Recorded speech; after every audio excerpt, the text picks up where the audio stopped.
Let's talk some football because it was a really interesting weekend in terms of the Premier League and some of the patterns that we saw last season. Chelsea not being very good at defending, Manchester City not being very good at defending, Manchester United not being very good at defending, have re-emerged. Is the league title race already over? Are Liverpool already to be crowned champions, having barely kicked a ball in anger? David Meyler, good morning to you. How are you? Good morning, guys. You okay? Yeah, look, after that weekend, we can certainly say that there are going to be a lot of goals in this Premier League season, that's for sure, because the defending is not up to much. Sorry, lads. Are you okay? Yeah, Daddy's just did some work there, okay? I'll come out to you in 5 minutes. Go to mummy. Oh, both my kids are here now. Oh my God. Sorry, guys. Don't worry about it. We've all been there, literally. These are the joys of working from home. Go to mummy. Oh, they both just finished their breakfast. Sorry. No, look, it's 3 games in. I think it's very difficult to say. You know, like Liverpool have only played 2. We don't even know how the performance will go against Arsenal this evening. It's a case of, look, there are question marks. Chelsea, how long is it going to take the new players to settle? Also, then, if you look at Man City, you know, to concede 5 goals in the manner in which they did is not good. By all accounts, that signing of Ruben Diaz is done. Otamendi's gone to Benfica. So, look, they need to solidify themselves at the back because, you know, for Man City to ship 5 goals. Like when I watched the game yesterday, they've almost turned into a possession-based team. You know, they're just knocking the ball around now willy-nilly, but there's no.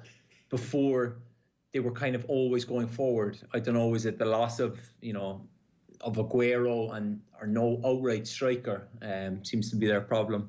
But I think it's too early to say that Liverpool are going to, you know, run away with it. There's still.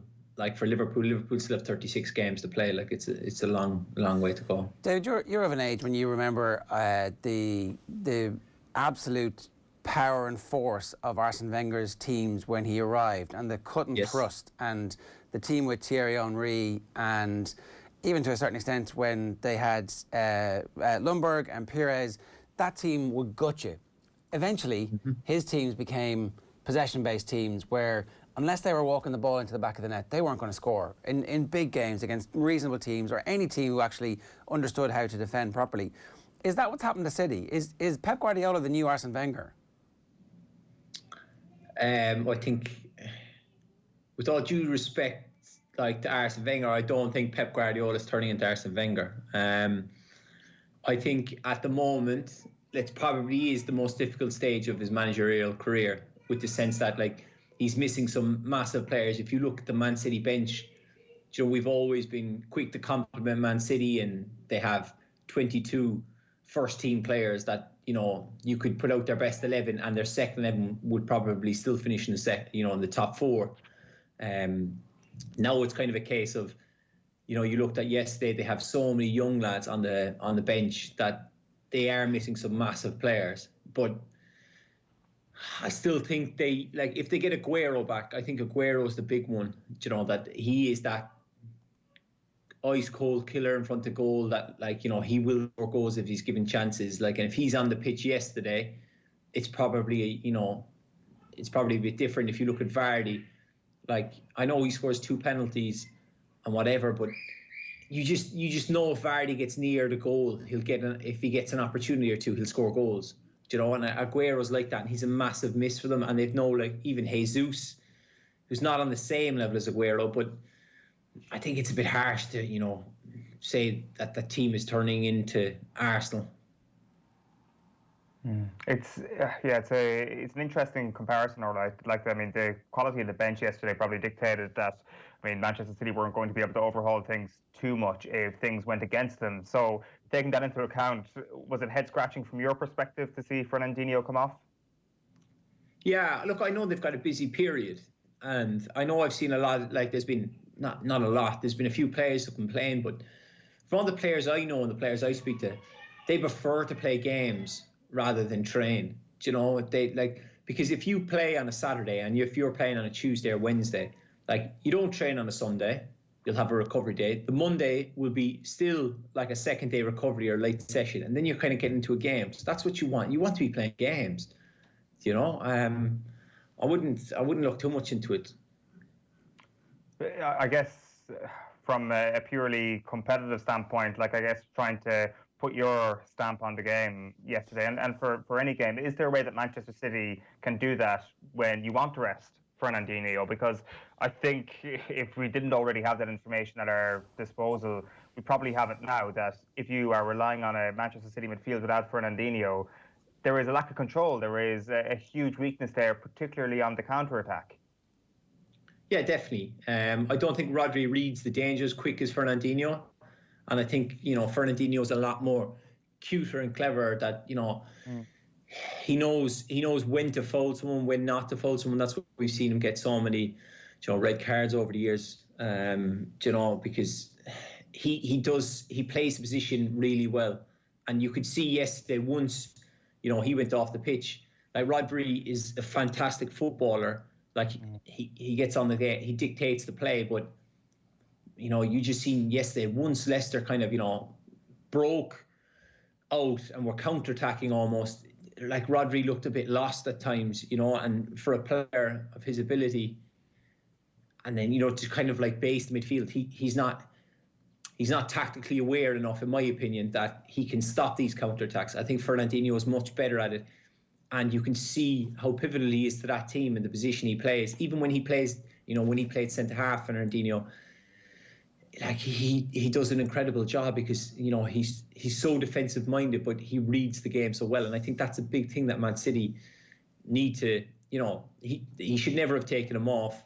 But it's easy to say that now. If they'd gone on and won the game, then, we'd be sitting here thinking, oh, well, he was right to take Fernandinho off. So it's very easy to say that, look, but... Yeah, but I'll put it this way, David. If you're a Leicester City player yesterday and it's 1-1 and you see Fernandinho getting taken off, what are you thinking? No, look, Fernandinho is that fella who's going to be flying into tackles, kicking fellas, pulling your ears, everything. He's just one of those types of players, that he does everything to put you off your game. I think, look, if Fernandinho goes off, depending on who they bring on, in the sense, like, you're just thinking, I'm happy as a midfielder, because Rodri is he's nice on the eye, whereas Fernandinho is, he's a scrapper. He's a throwback, and that he wants to embrace in the fight with you. Do you know what I mean? So with Rodri, if you can get on, like, I think it's more easier to get on top of him in a sense of a midfield battle than it would be Fernandinho, because Fernandinho will mix it. Does signing a centre-back fix this, though? Is this not actually a midfield issue and a philosophical issue with Guardiola, where he's trying to control the game by having control of the ball? Fair enough, I completely understand the merits of that, but you're up now against really brilliant attacking teams who can very quickly change the course of a game with 2 or 3 counterattacks. No, I don't think a centre-half fixes the problem. Like, they've got... Like, if you look at it, I know Laporte's out, but they've got, like, John Stones, Nathan Ake, the young boy Eric Garcia, and now they're signing this, Ruben Diaz, obviously Otamendi's going, but is it not a case of, you're papering over cracks? I think that, like, to concede penalties in the manner which they did, like 3, is just all sloppy defending, especially the first one. Probably if you were to ring Kyle Walker and ask him, he'd probably say, I don't see him till late. And any striker now is just going to go down. And I don't think, buying more centre-halves is going to... Like, John Stones and Nathan Ake did well during the week, and then John Stones is out of the squad, and he brings the young boy Eric Garcia in. Like, there's no doubting that he'll go on to have a very good career. But signing, Ruben Diaz, it's not going to solve all their problems. They just... With Guardiola, he's always had a good base and a structure. If you look at his teams, that he's never chopped and changed too much. It's just, he needs to get them solid in the sense of, if he has to play the 2 holding midfielders, just to, and deploy Fernandinho to stay in front of the back 4, because any team that watched that game yesterday will know that if Man City have the ball in the final third and they're knocking it about, they will be, short at the back, and a counter-attack is on. And, Leicester have Vardy, who's probably one of the best on the counter-attack. Do you have any concerns for Liverpool tonight without Alisson, and if that injury is anything more significant going forward? Well, Adrian's a good deputy. I think he's one of the better number twos. Of course, Alisson is arguably one of the best goalkeepers in the world. Depending on who you support, you'll either agree with me or disagree with me. I would say he's probably the best goalkeeper in the world. So it's always hard to replace someone of that caliber. But at the same time, Adrian is a good, number two. He's well experienced in the Premier League. I think he's kind of regained form that he had, past West Ham and that. But he will be a miss. It's just down to the players to, not overthink it and just, get on with their game and, don't try and think too much that we don't have Alisson there. You know what I mean? If that makes sense. It's hard though when somebody is that good, and has had such a big impact in the club. And I guess last season, their form, obviously last season was pretty amazing. They romped home the league title. But their form when he was missing, there was just a sense that opposition teams believed that they were in the game in a way that sometimes some teams would roll into Anfield and the game is over before a ball is kicked. But when Alisson's not in the team, you're like, oh, actually, you know what? Maybe this isn't the invincible Liverpool team. It's very easy. Of course, if you're missing Alisson, then, but at the same time, it's not like a situation where, a Chelsea where the keepers are all over the place at the moment, or they're shipping goals for fun. I think Liverpool, certainly at home, would be a lot better. If you were away, if, Liverpool were playing away all the time, then, and Adrian is playing a goal instead of Alisson, then teams might, say let's test him early, let's put the balls in on him, see how he feels. It's like anyone, if you're missing one of your best players, then of course, teams are going to, try and play on that. But at the same time, I can't sit here and just say Adrian's awful. Yeah, we're going to, today's our day. You've still got Trent, Gomez, Van Dijk and Robertson to get past, to get near him. So, that is not bad. Top. Yeah, it's a top class back four. So at the same time, yes, they would prefer Alisson, but I know they'll be, very happy and very, feel very safe with Adrian and goal. How much pressure is Frank Lampard under? He's got to be under pressure. I think last year with the transfer ban, he almost got a pass in a way that, he brought through the young players. We saw Tammy Abraham, Mason Mount, Fikayo Tomori, Reece James all break into the first team. Now he goes this summer and spends, I believe it's just over 200 million on Kai Havertz, Werner, brings in Thiago Silva, Ziyech. There's going to be pressure to try and bridge that gap to compete with Liverpool and Man City. And at the moment, how long is it going to take those new players to settle in? You look at Kai Havertz; he was an exceptional player. He's got all the right attributes you look for in a top player, but he's played in 3 different positions in his first 3 games for Chelsea, which makes you wonder, where's he going to play him? You can't keep chopping and changing him. I just think with Frank, it's a case of how long these players are going to settle, or how long it's going to take them to settle. But it has to be sooner rather than later. We know Abramovich is, I don't know the relationship between the two of them, but Abramovich is quick to change managers if it's not going well. And, he might look to bring in a world-class experienced manager if, results don't go in their way. Were you surprised by Thiago Silva's, lapse in concentration for the second goal, wasn't it, on Saturday? I found it unusual that he was kind of thrown straight in as captain of the side, David. Well, if you look around, I saw Frank talk beforehand on the matter of being captain. He said Azpilicueta is captain, but Thiago Silva is a serial winner.